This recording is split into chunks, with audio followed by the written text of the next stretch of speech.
আসসালামু আলাইকুম। কেমন আছেন সবাই? আশা করি আপনারা সকলেই ভালো আছেন। মুত্তাকি 24-এর আজকের পর্বে সবাইকে স্বাগতম। প্রিয় বন্ধুরা, একজন যুবকের জন্য আসমান থেকে অলৌকিকভাবে কাফনের কাপড় এসেছিল।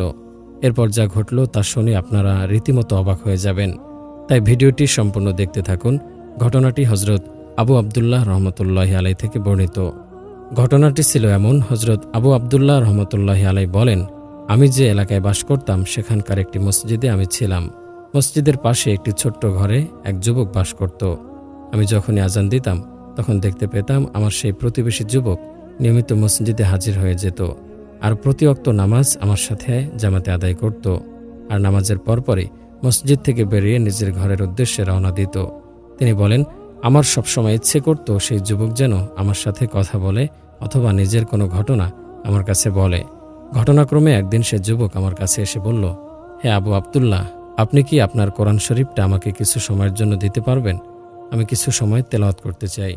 তিনি বলেন, আমি তার কথা শুনে তাকে কোরআন শরীফ দিয়ে দিলাম। সে কোরআন শরীফটা নিয়ে তার বুকে জড়িয়ে ধরে আর বলতে থাকে, আজ নিশ্চয় আমার সাথে অনেক ভালো কিছু ঘটতে চলেছে। এই বলে সে যুবক তার ঘরের দিকে চলে যায়। এরপর হযরত আবদুল্লাহ রহমতুল্লাহি আলাই বলেন, সারাদিন আমি তাকে আর দেখতে পাইনি। তিনি বলেন, এরপর আমি মাগরিবের আজান দিয়েছি, তারপর নামাজ পড়িয়েছি, কিন্তু সেই যুবককে দেখিনি। এরপর এশার নামাজ পড়লাম, কিন্তু তখনও সে যুবকটি নামাজ পড়তে আসেনি।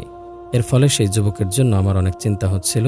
তাই আমি নামাজের পরপরই তার বাড়ির দিকে রওনা হই।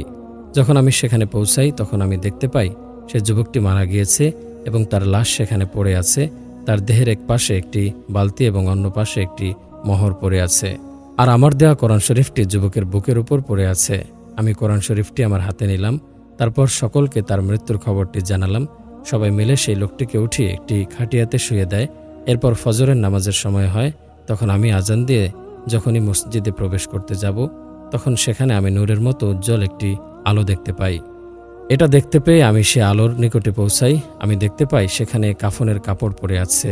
আমি সেটি উঠিয়ে আমার ঘরে নিয়ে আসি আর আল্লাহ তাআলার শুকরিয়া আদায় করি, কারণ তিনি আমার মাথা থেকে কাফনের দুশ্চিন্তা দূর করে দিয়েছেন। এরপর আমি ফজরের নামাজ পড়া শুরু করি। যখন সালাম ফিরাই তখন আমি দেখতে পাই আমার ডান দিকে হযরত মালিক বিন দিনার রহমতুল্লাহি আলাই, হযরত হাফিজি রহমতুল্লাহি আলাই এবং হযরত সালেহ আল মারি সেখানে উপস্থিত রয়েছেন। আমি সালাম ফিরিয়ে তাদেরকে জিজ্ঞেস করি, আমার ভাইরা, আজকে এত সকাল সকাল তোমরা এখানে কি কারণে হাজির হয়েছ? আমার কথা শুনে তারা বললেন, আজ রাতে তোমার এলাকায় কে মারা গেছে?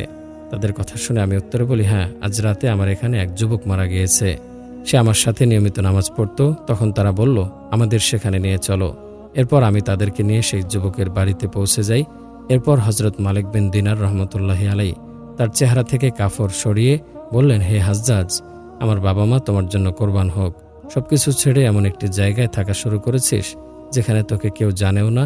এরপর তারা সকলে মিলে সেই যুবককে গোসল করানো শুরু করে। তাদের সকলের কাছে একটি করে কাফনের কাপড় ছিল। সবাই এই দাবি করছিল যে এই যুবকের আমি কাফন দেব। যখন সবাই এই নিয়ে আলোচনা করছিল তখন আমি তাদেরকে বলি, আমি রাতভর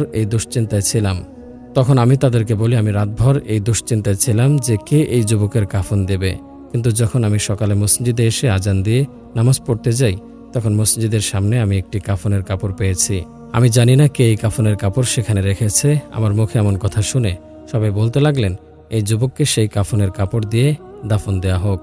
এরপর আমরা তাকে সেই কাপড়টি দিয়েই তাকে দাফন পরাই আর তাকে নিয়ে কবরস্থানের দিকে যেতে থাকি।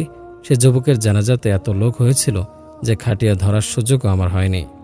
একমাত্র আল্লাহ তাআলাই জানেন কোথা থেকে এত লোক যুবকটির জানাজায় হাজির হয়েছে। এটি আল্লাহ তাআলার এক বিস্ময়কর নিদর্শন। এই ঘটনা থেকে একটি বিষয় বোঝা যায়, যার কেউ নাই তার আল্লাহ তাআলা রয়েছেন, আর যার সহায় আল্লাহ তাআলা নিজে হন তার দ্বিতীয় কাউকে প্রয়োজন হয় না। সকল সমস্যার সমাধান আল্লাহ তাআলাই করে দেন। আল্লাহর কাছে এই দোয়া করি তিনি যেন তার দয়া ও রহমতের দৃষ্টি সবসময় আমাদের উপর রাখেন। আমিন।